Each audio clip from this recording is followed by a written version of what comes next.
भाई ठेबड़ी अगर तोर और मोर प्यार सच्चा रहिस ना हटा तो आज हम दोनों को दो बच्चे रहते।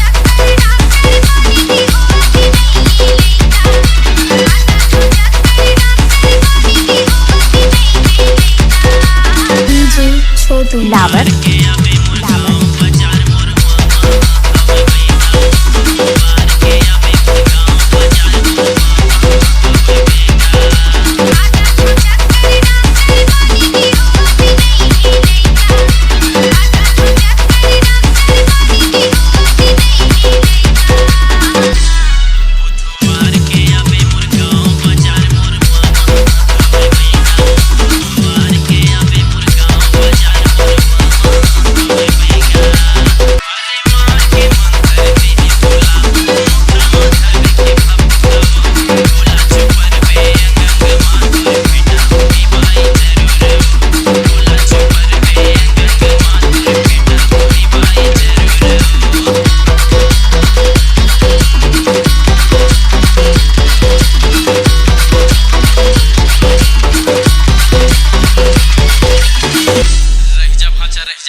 बैठे ती झटकुन पलथिया के जय शिव शंभु बम लहरी उथले कुआं नदी गहरी खोल पलक देख दुनिया के झलक भारे भारे नींबू भारे गांव के ठाकुर देवतल बंदर